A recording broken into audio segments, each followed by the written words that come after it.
So India పైన ఇప్పటివరకు వేయలేదు ట్యాక్స్, వేసే అవకాశం ఉందా కనపడుతుందా? ఉంది. లాస్ట్ టైం బెదిరించిండు మనల్ని. లాస్ట్ టైం మోదీ ఓడినప్పుడు బెదిరించిండు. ఏమని బెదిరించిండంటే, అరే నాయన మీరు ఇంత సాఫ్ట్వేర్ మాకు ఎక్స్పోర్ట్ చేస్తున్నారు కదా, వాటి మీద మేము ట్యాక్స్ వేయలేదు కదా, నువ్వు పని చెయ్యి, ఆడ పోయి ఆఫ్ఘనిస్తాన్లో పోయి నువ్వు ఖర్చు పెట్టు మా కోసం అని చెప్పిండు. ఓకే, ఎయిడ్ అక్కడ ఇవ్వండి. ఎందుకంటే డైరెక్ట్ పైసలు అడగలేడు కదా, అవసరం లేదు కదా. మనకి ఎట్లా అమెరికా నుంచి పెద్ద ఎయిడ్ ఏం రాదు. రాకుండా ఇతను ఏం చేసిండంటే ఫోర్స్ చేసిండు మనల్ని. మనం పెట్టాం కూడా. సరే, దానికి మంచి ఫలితాలు వస్తాయి, అది వేరే విషయం. కానీ అట్లా ఫోర్స్ చేసిండు. మళ్ళీ మన నెక్స్ట్ మీటింగ్ మన దగ్గర ఉన్నది. ఎంతో మీటింగ్ పోవాలంటే కష్టం.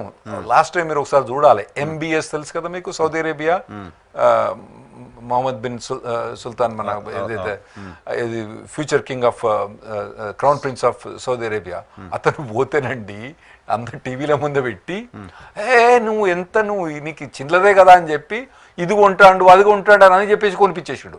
$60-70 బిలియన్ అంటే, మీరు నాకు తెలుగులో లెక్క తెలియదు, మన రూపాయలలో లెక్క తెలియదు,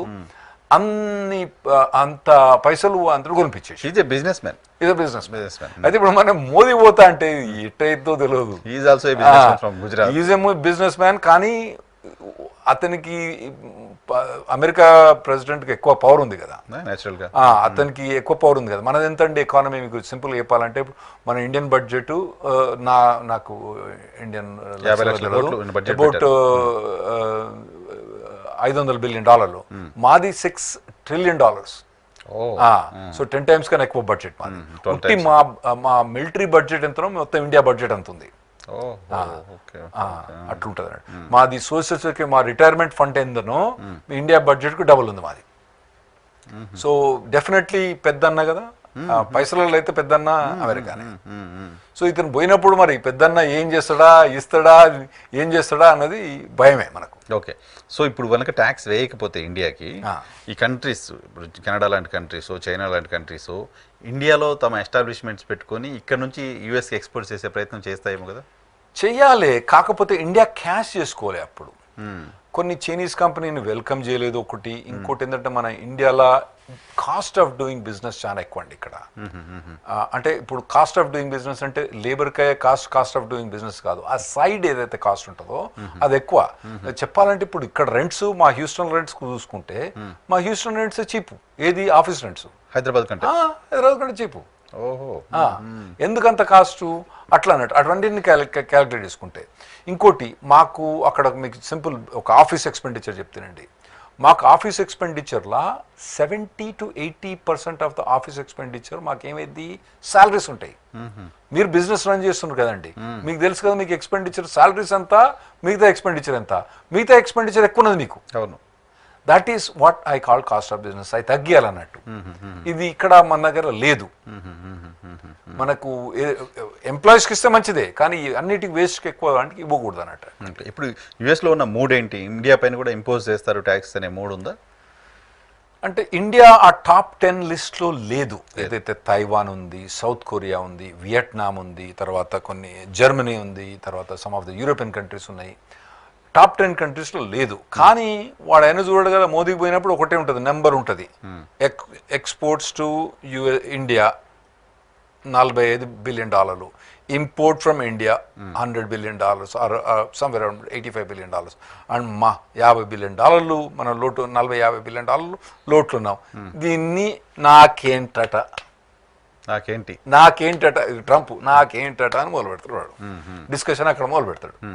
సో డెఫినెట్లీ అక్కడ పోగానే మనకైతే వరాలు, ఇదివరకు అమెరికా పోయినా ఎక్కడికైనా పోయినా వరాలు ఇచ్చేది ఎట్లా కాదు, ఉల్టానే మన దగ్గర నుంచి తీసుకోవడం తప్పితే ఆడ మోదీకి ఈయన ఇచ్చేదే ఉండదు.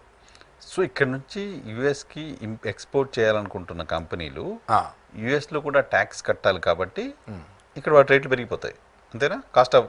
ప్రొడక్షన్ కాస్ట్ పెరిగిపోతుంది. అక్కడ అక్కడి నుంచి ఇంపోర్ట్ చేసుకున్నదా ఎక్స్పోర్ట్ చేసి ఇక్కడికి చేయాలి? ఇక్కడ నుంచి మనం ఎక్స్పోర్ట్ చేసే దానిపైనే కదా ట్యాక్స్, అంతే కదా? ఎక్స్పోర్ట్ చేసేదానికి ట్యాక్స్ వేసింది అనుకోండి. ఇప్పుడు మీరు ఒక ప్రోడక్ట్ ఎక్స్పోర్ట్ చేస్తాను, మీరు $500 అమ్ముతాను, అక్కడ వాడు అక్కడ $500 ట్యాక్స్ వేసింది అనుకోండి, $1000 అయింది.